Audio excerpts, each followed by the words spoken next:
नमस्कार दोस्तों, कैसे हैं आप।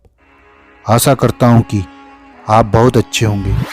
दोस्तों, हमारे देश में कई पराक्रमी राजा हुए, जैसे महाराणा प्रताप, छत्रपति शिवाजी, राजा विक्रमादित्य, राजा भोज।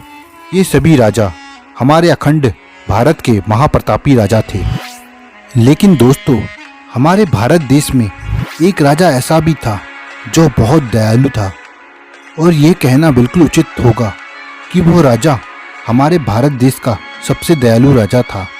चलिए दोस्तों, आज हम जानते हैं ये आज के वीडियो में।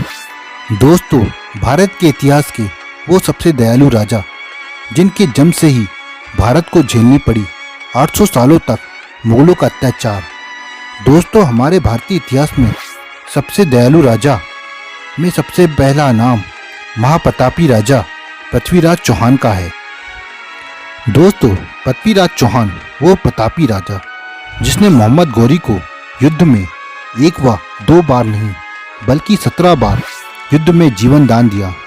लेकिन दोस्तों, जब मोहम्मद गौरी पृथ्वीराज चौहान को अपने पराक्रम से युद्ध में नहीं हरा पा रहा था, तब उसने छल से जयदत्त के साथ मिलकर मोहम्मद गौरी ने पृथ्वीराज चौहान को बंदी बना दिया और पृथ्वीराज चौहान को ऐसी यातनाएं दी जिसे सुनकर आज भी किसी की रूह कांप जाए। पृथ्वीराज चौहान ने मोहम्मद गौरी को 17 बार जीवन दान दिया और हमारे शास्त्रों में भी शत्रु को 3 बार जीवन दान देने को कहा गया था, पर पृथ्वीराज चौहान ने मोहम्मद गौरी को 17 बार जीवन दान दिया। यही कारण था कि पृथ्वीराज चौहान की बहुत अधिक दुर्गति हुई और उन्हें बहुत ही कम उम्र में इस दुनिया को छोड़कर जाना पड़ा। दूसरे हैं महाराणा प्रताप। इन्हें भी अकबर को परास्त करने के कई बार मौके मिले, मगर उन्होंने जानबूझकर उसे गंवा दिया। हल्दी घाटी के युद्ध में जब सलीम युद्ध करते हुए 73 राजवंशी सैनिकों ने जब उन्हें घेर लिया था, तब उस समय सलीम को बंदी बनाकर अकबर को घुटने में लाया जा सकता था, क्योंकि अकबर सलीम से खुद से ज़्यादा प्रेम करता था।